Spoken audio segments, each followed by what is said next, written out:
থেকে। তো বন্ধুরা 3টা বেজে গেছে, এখন আমাদের রান্নাবাড়ি কমপ্লিট হয়নি, অনেক কাজ করলাম আজকে।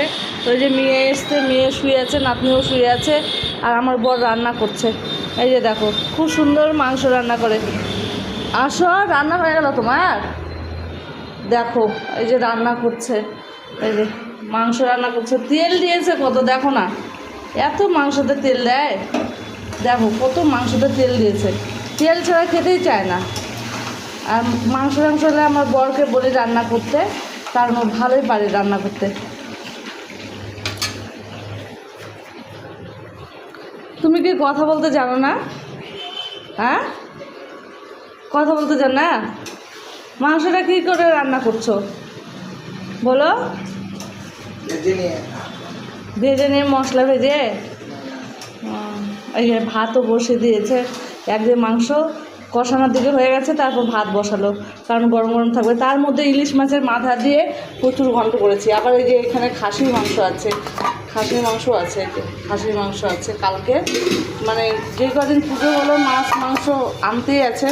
আমি তো ওদের খেতে ভালোবাসি না, তবুও নিয়ে আসে, শুধু নিয়ে এসেছে ঠিকই করে। এই যে ঘর বাড়ি মুছে কেবল চান করলাম, আর এই যে ছেলে শুয়ে আছে, এই যে শাশুড়ি মা বসে আছে, স্নান করে বসে আছে। আর এখন আমি স্নান করলাম, স্নান করে ঠাকুরকে ধূপ বতি এগুলো দেখে এখন একটা ভিডিও করছি।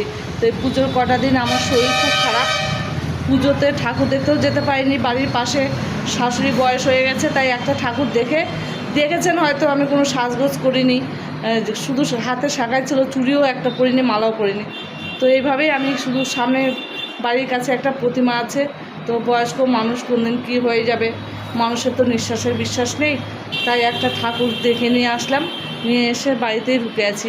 শরীরের পরিস্থিতি খুব খারাপ বন্ধুরা, আমি এখন ঠিকমতো ভিডিওই দিতে পারছি না, টাইম ভিডিওই ছাড়তে পারছি না। দেখে তো বুঝতেই পারছেন চোখ মুখের অবস্থা কী অবস্থা। তো সবাই ভালো থাকবেন, সবাইকে বিজয়া দশমী। ছোটরা ভালোবাসা নেবেন, আর বড়রা প্রণাম নেবেন। সব দিদি ভাই দাদা ভাইদেরকে বলছি, আর ছোটো ভাই বোনদেরকে বলছি, অন্তর থেকে ভালোবাসা নেবেন সবাই, আর সবাই ভালো থাকবেন। পুজো ভালোভাবে কাটান, বিজয়া দশমী ভালোভাবে কাটান। থ্যাংক ইউ, ভালো থাকবেন।